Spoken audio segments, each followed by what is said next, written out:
for joining me for this session, introducing Hydra, an open source document processing pipeline. If you thought this session was something else, embrace it as fate that you are here instead, and just enjoy. My name is Joel Westberg, and I've been sort of the main architect behind this initiative that we've had at Findwise. So a little bit just before we get started about Findwise. We started it out in 2005. We're the largest search solution provider in Europe with about 80 employees. I was told today that it was now 82. And we got offices in a bunch of different countries, mostly Northern Europe, but we're expanding. These are some of our customers. This is the standard stuff. What's important to understand when talking about document processing for us and talking about search in general is that we're technology independent. So right now we're at Lucene Revolutions, obviously. So we work with Solr, we work with Lucene, but we also work with a number of other platforms. So we work with Autonomy Idle, we work with, Fast for SharePoint and all those other variants that Microsoft has. The GSA, IBM solutions and everything. We also just started working our first project with Elasticsearch. So we're search providers, but we try to be technology agnostic. So that's really an important thing to understand when we start talking about architecture and we're talking about document processing. So this is the generic search architecture picture that we usually show. I'm sure you all recognize this, right? There's data on the left, and then something happens. It enters the Solr index if you have Solr in the middle. And then at the other end, there's a user searching, or there's an application that's driven by search, or whatever that might be. In this case, it's a user. So why is it important that we are technology independent in this context? Well, when we want to do document processing or basically connecting to the source and getting documents into an index, we try to do that in as general terms as possible, which means that we don't use data import handlers in Solr, for instance, because that would mean that we have to be experts at data import handler in Solr. We have to be experts at the different connectors for autonomy. We have to be expert at whatever you might have. So we try to, as much as possible, to be independent with search engines, and that means being independent with the frameworks that we use around the search engine. In this case, the open source community has, of course, a bunch of different search engines in the middle. There's also some initiatives for open source connectors, the Google Connector Framework and Manifold Connector Framework. Manifold, I think, is applying to become top level at Apache as we speak. But there's a bunch of different connector frameworks that you can use and reuse in your applications. So we try to use those, and we try to use whatever is available, because our customers, if they don't have to pay for us to develop a custom connector for SharePoint, they'll be happy to let us use open source. So I was listening today earlier to the first session at the technical deep dive with Basis Technologies, and we were he was discussing then how they use the Solr update chain, basically, to do text analytics and a bunch of different things. And he was talking about how important it was when your text analytics requirements grow large, that you try to maybe farm it out, not have this done at index time on your Solr indexers. But as a general use case, he suggested that it's fine to do it in the Solar update chain. I disagree. This might be a deeply religious debate, actually. But I believe that the search engine is fantastic at being a search engine, and something else can be fantastic at processing data or getting data out of your data source, whatever that might be it a file system, a website, or whatever. So I suggest that you should never do anything that doesn't directly affect how something gets indexed in the indexing pipeline in Solar. Basically, you can do tokenization, because that's very close to the index. You should never actually enhance data on the way in my opinion. We can have a fight about it later at the bar. So that's sort of the need for then a standalone pipeline, something to process information as it comes out of the source system and into the search engine. We all know that garbage in equals garbage out. But is that also true for unstructured information in? Unstructured information out? No, obviously. We've all done this, right? Or maybe not, but most of us probably have. You look at plain text, you look at file servers or whatever, and you have a large document set, perhaps, with PDF documents or Word documents or something along those lines. Of course, totally unstructured, but in the same sense, it's actually as structured information as you could possibly have, because a human being has sat down and written this, and that human being is probably smarter than your XML parser. So he's put in some structure into this data.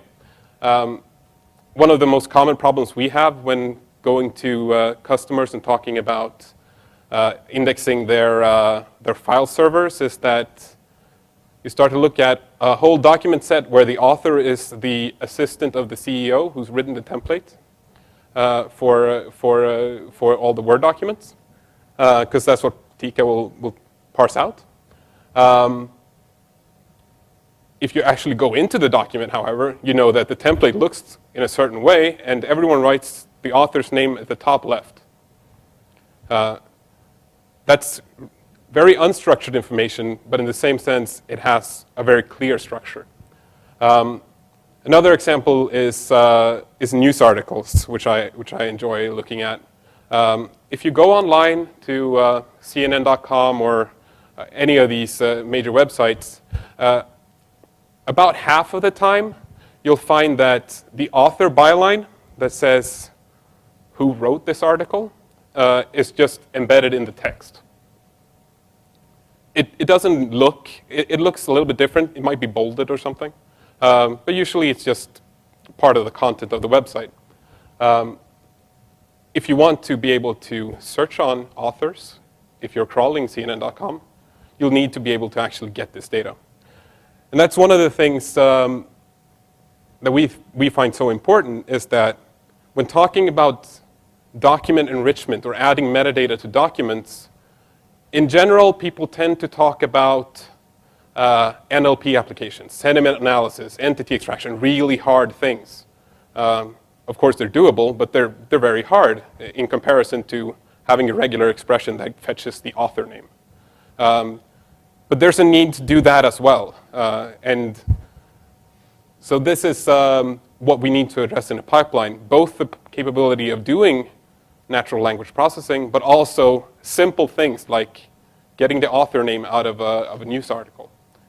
Or I had one customer where we were trying to index their file share, and the most important thing to facet on was, in essence, the third directory in the URL path, where they would have a great taxonomy working, where they put all the documents into a folder structure, and all the subfolders were named a certain way, and then, throwing data out at that point, throwing the URL out at that point would be madness, because we have all of the structured data right there. We just need to go get it. So what else can you do in a pipeline? Well, you can, of course, do all of these tricky things. You can do language detection. You can do sentiment analysis. You can do headline extraction.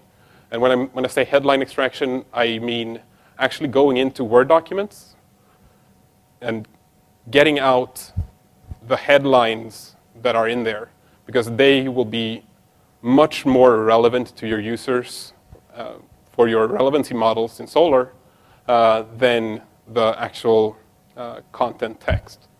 But of course, also things like regular expression matching and extraction.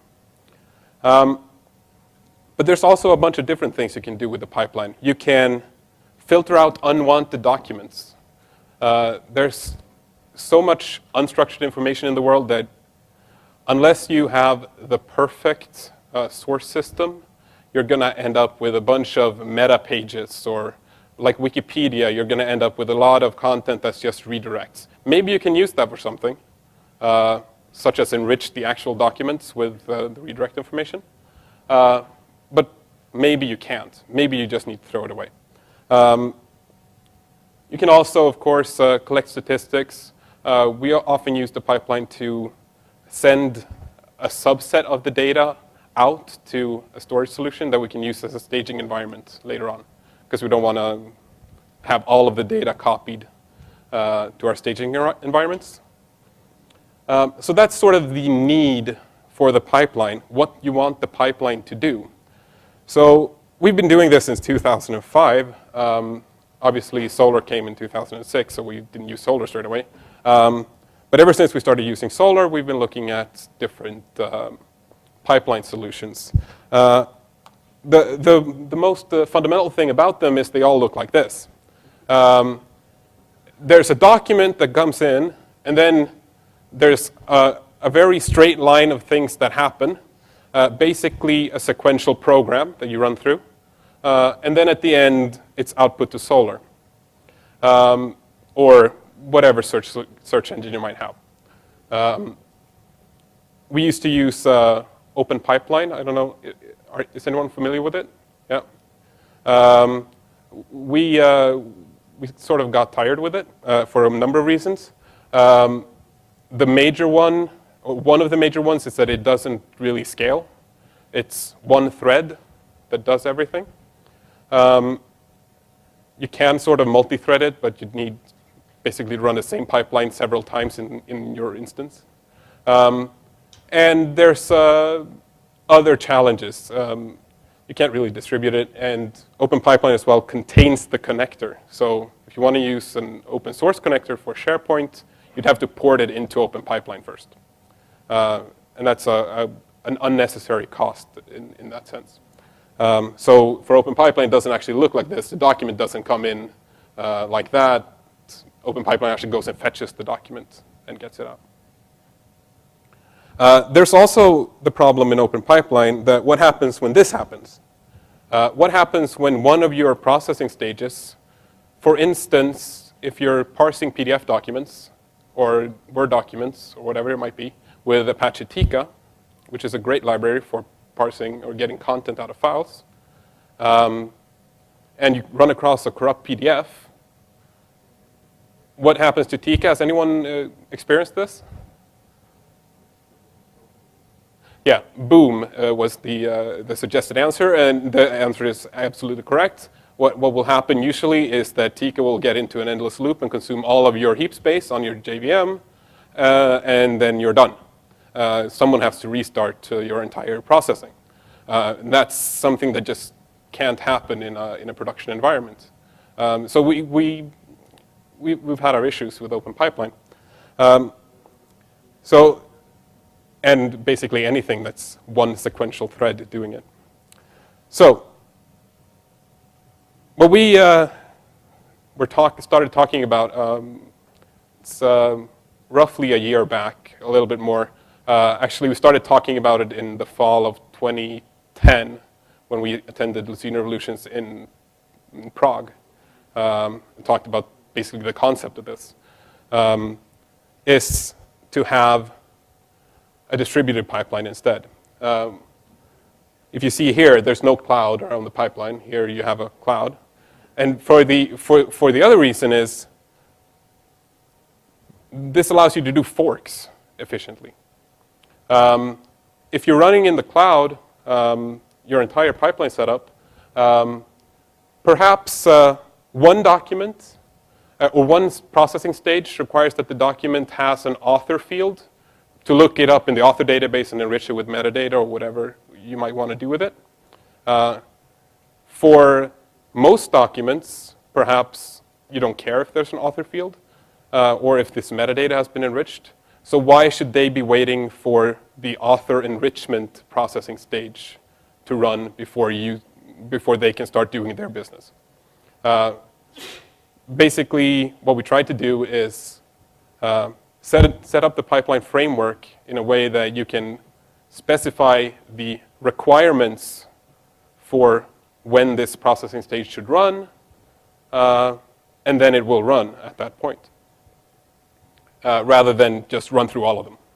Because let's face it, if you're indexing both PDF documents and some SQL data, they're not really going to have the same processing requirements.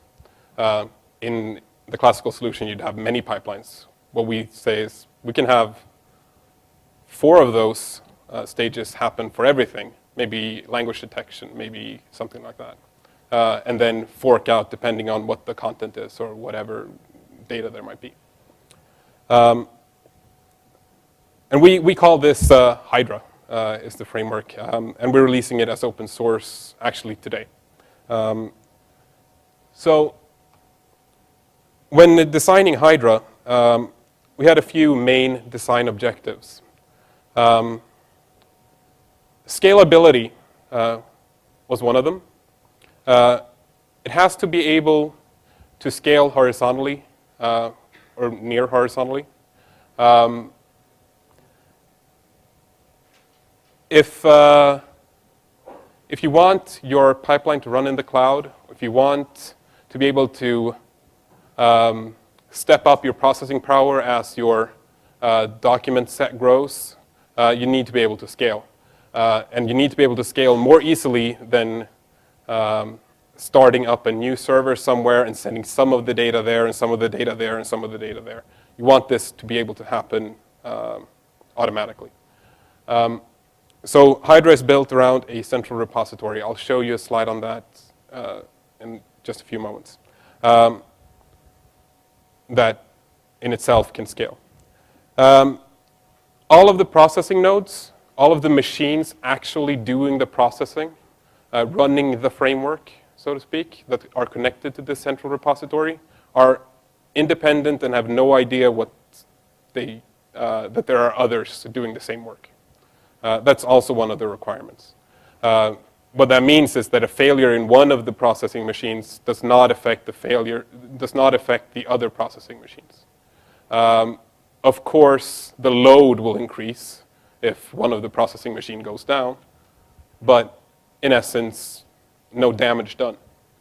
It should be failure tolerant, which is that a failure of one stage will affect only a single document.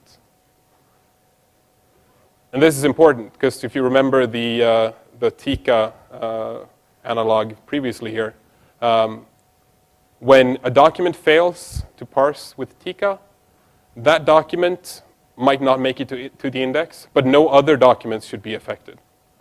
A failure of a processing node, I mean, if one of the machines goes down, it will affect at most the documents being processed by that machine at that time. There might be several, because they can be run in different threads, but as few as possible.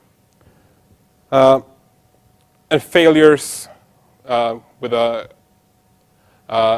document that fails to be processed for whatever reason, that should be able to be automatically detected. We also designed it for robustness, in that a stage in itself is completely independent of all other stages, or at least it can be. You can, of course, set up your pipeline to be the straight, classic pipeline that you've all grown to love, I'm sure, where one thing happens after the other, happens after the other, happens after the other. But it doesn't have to be. And of course, it should be easy to develop. It should be easy to write a new stage. That should be one of the easiest things that's humanly possible. What you want to do is you want to do one thing. You want to call basically the process function, have that process function do something, and you're done. No extra fluff, nothing like this. I can show you, if there's time later on, some actual code to write a stage. And also, one of the goals was to allow test-driven pipeline development. So basically, what we found often is that we'd go in, we set up a pipeline, and then you'd start to look at the documents that streamed into the index, and you notice that some of these documents look really bad. Oh, why is that? Oh, they didn't have that field that we use for some sort of extraction. Or maybe they had it, but it was in a different format. Or maybe, oh, their encoding is different or something. So what we tried to do is, in the design of Hydra, to have the concept of the domain model, which is you can set up a domain model which defines what your documents should look like. And as soon as they meet these criteria, they'll exit the pipeline and into the search index. That's one of the trickiest parts to wrap one's head around when starting out with Hydra, but it's actually an excellent tool because it allows you to catch a bunch of things that would require a re-index in the old way of doing things, or in the alternative way of doing things. So this is the Hydra architecture. I'm just going to briefly run you through it.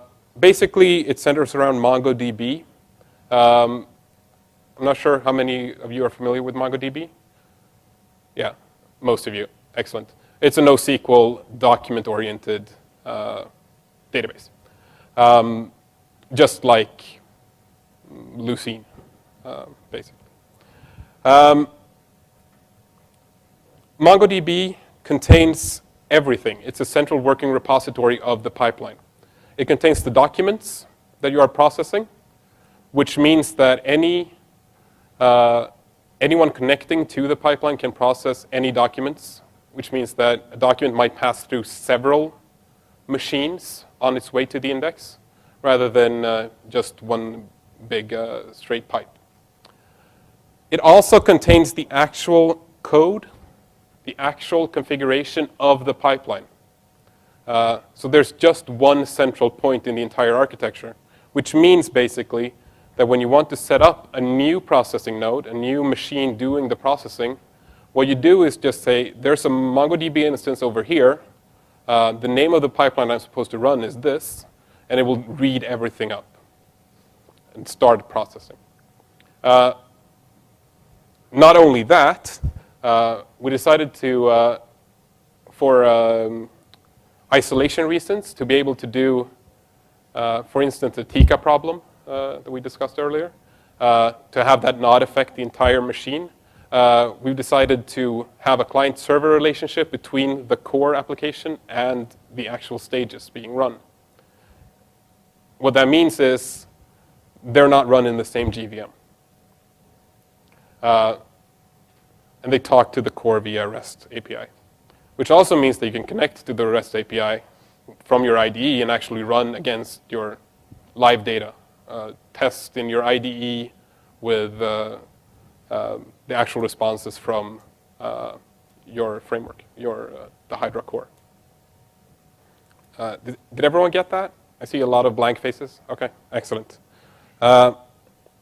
So once we have this, it's fairly simple to modify the pipeline. You just go into MongoDB and change the settings for whatever stage you might have. The core will pick this up, periodically it will pull the database to see has there been any changes to my configurations. If there has, it will load those new configurations and start processing. Configuration will only need to happen on the MongoDB cloud. You'll never have to actually know where the processing takes place when configuring it. How much configuration you're talking about that you're using MongoDB, not specified? So configuration of the different processing stages might be, it depends on the processing stage, obviously. Most processing stages might be very simple. They will have, let's take the example of a regular expression extraction thing, where you want to just match for something, get the thing you're looking for out and put it in a new metadata field. Then you need two configurations, right? No, three. One, what field to look in. Two, what the regular expression is. Three, where to put it, the thing you got out. So you're talking about 3 parameters, basically. Then there's also always the fourth parameter, which is what are my prerequisites for running this stage? Or for what are the requirements for the documents that come to this stage? They might be, if you want to have a straight pipeline, it might be that this document has already been processed by the previous step. Yeah. Does that answer your question? Yeah. Okay. We can talk more offline if you want. Okay. So no new framework is complete without talking about Hadoop and big data integration. Obviously, one of the major problems with the classical pipeline is that it's not actually a problem, but it's a disadvantage, is that it acts on one document at a time. There are times when you want to act on the entire document set. I don't know if you've heard about them, but there's this search company called Google who do this very successfully. And they invented this algorithm they call PageRank that they use for everything. That can only happen if you have the entire document set. You need to be able to normalize your in connections with the entire document set. And there's also other things that you might want to do besides PageRank, like analytics and measuring, say, popularity of a document in your CMS or whatever that might be. And of course, Hadoop and MapReduce offers us these advantages. It offers us huge scalability and the ability to work on the entire document set at once. The big drawback with using Hadoop and MapReduce for processing is that, well, it requires the entire document set. And all of the operations happen in sort of a batch mode.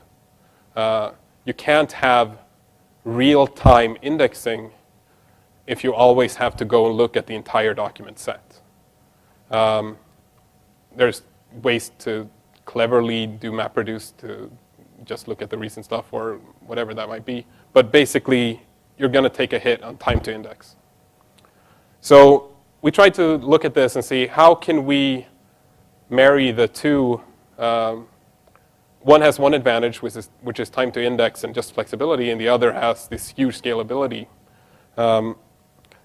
So we came up with this. And this is sort of a native thing for Hydra.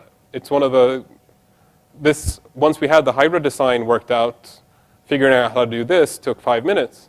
What you do is you basically, in your processing cloud, you do forks. And you remember I was talking about exporting data to staging environments earlier in the pipeline?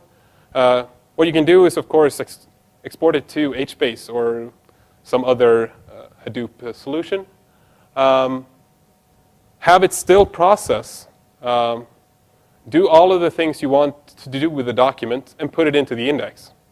Maybe set a default value for PageRank. Once the MapReduce job completes, you start walking through the pipeline again, You basically send the document in again or update the document in the pipeline. And I've tried to illustrate this here with the blue processing stages only happen on the first indexing fork, so to speak. The red ones only happen, only run after you've calculated PageRank or whatever you're trying to do, done some analytics. And the purple, of course, happen for all the documents. Because we can easily configure this now. We can just say that all documents should be seen by the 3 stages running in a row there and the one behind it.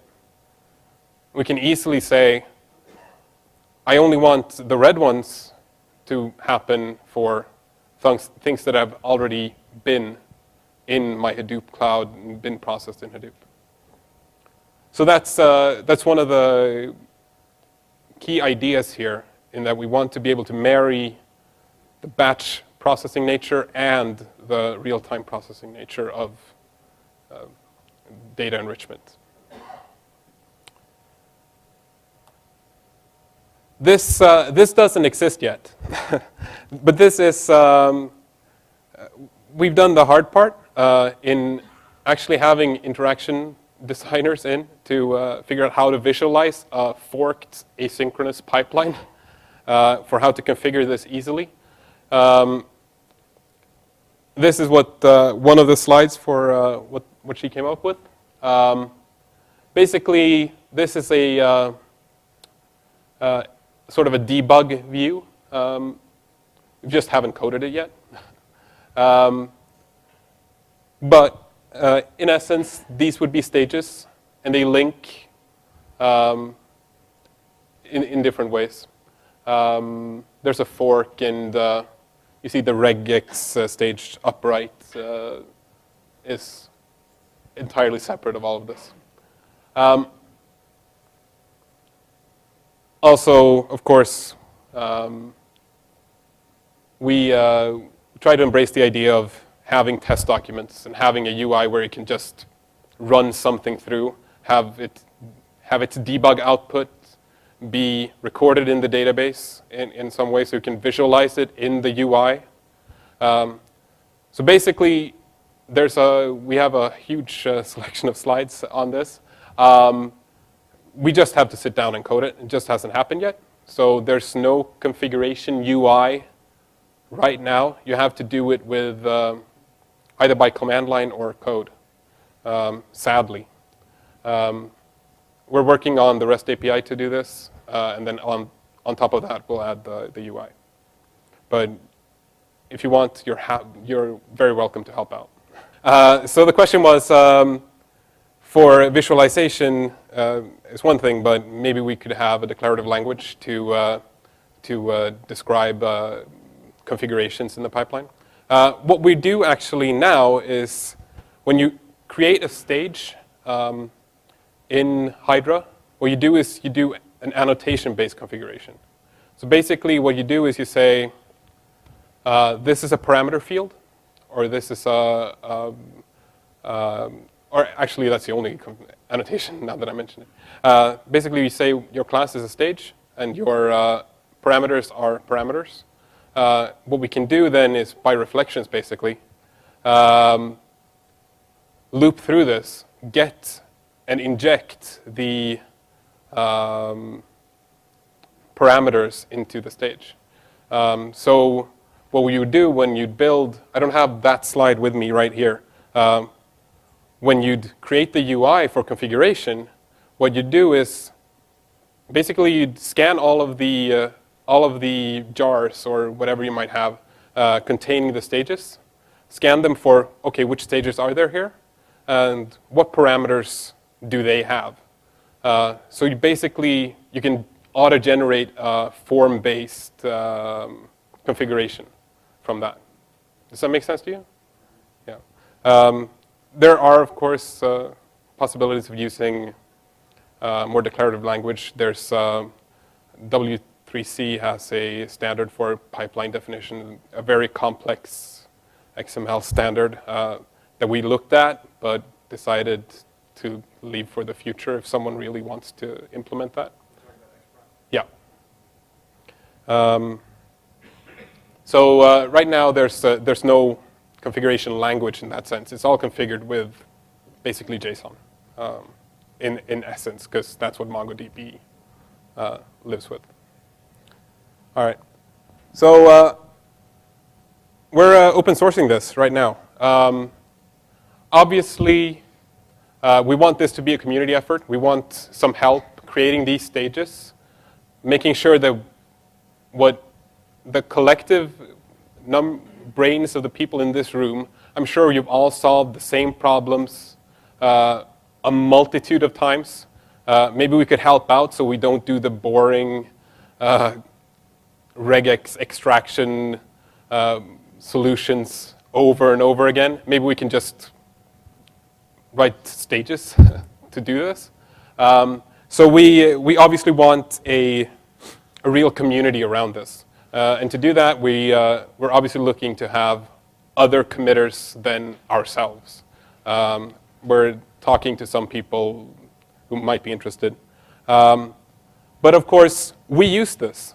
All of our new solutions are based around Hydra at Findwise. And we do new search solutions pretty often.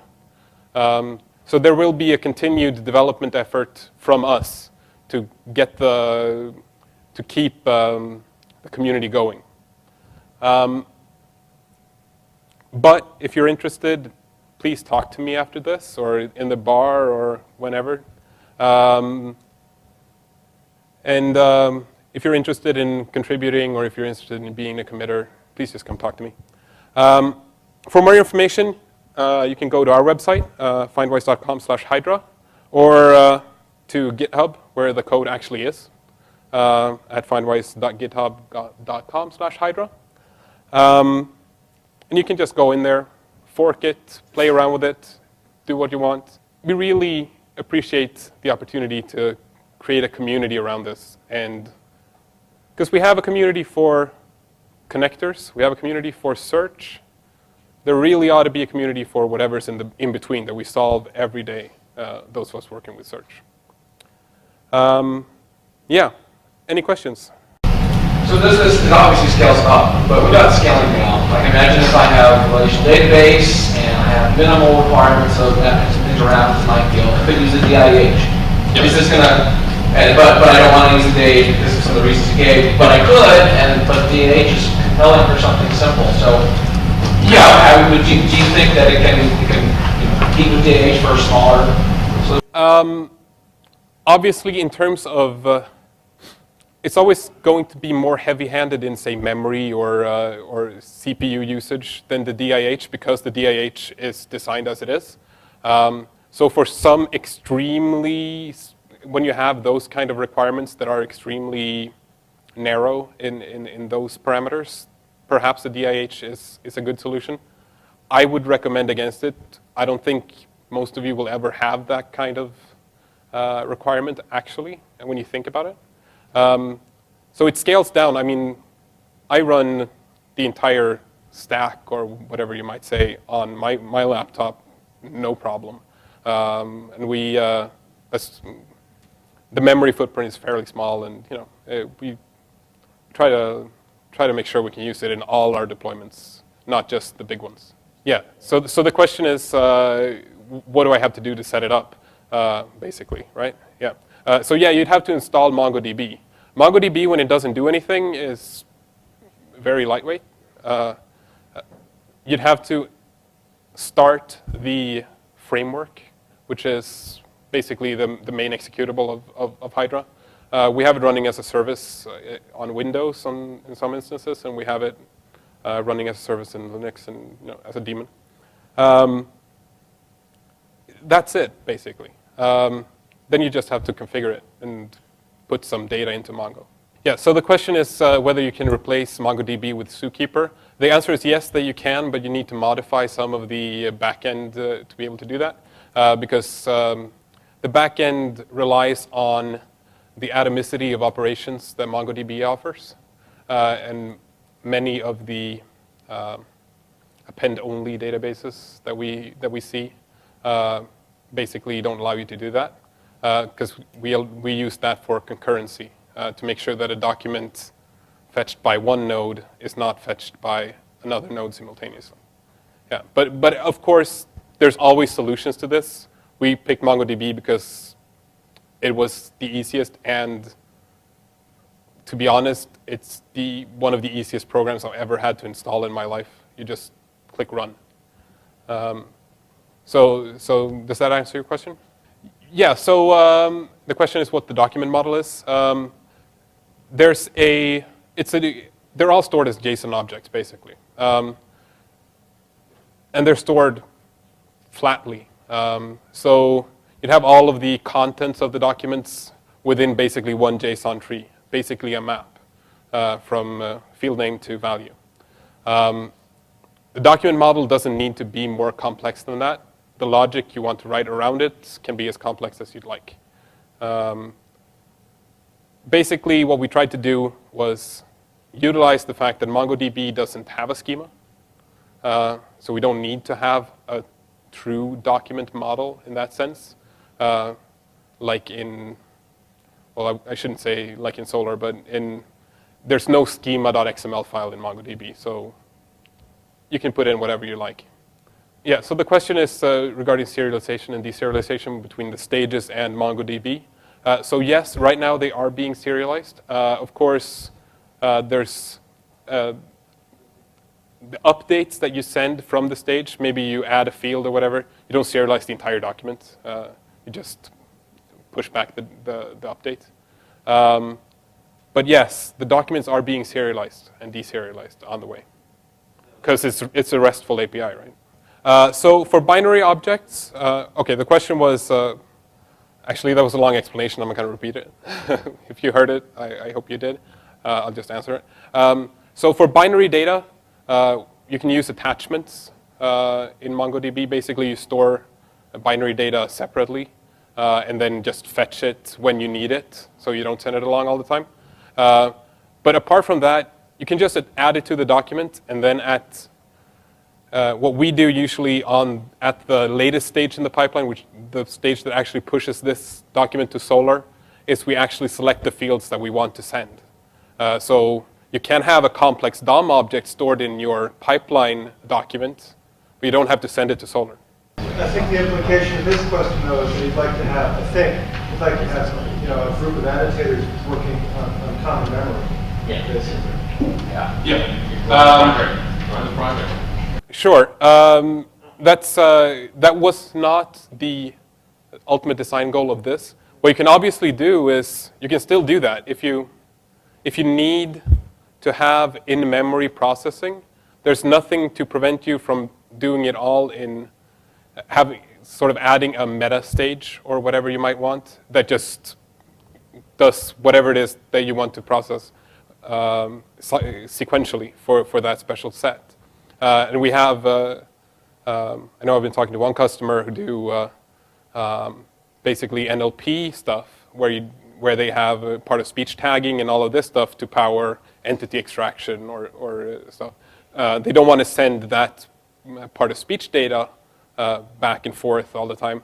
So what they do is basically they do NLP as a service. And they basically have a stage that sort of goes out so they can scale their NLP separately. Yes, we're running very short on time, I think. But yeah, go ahead.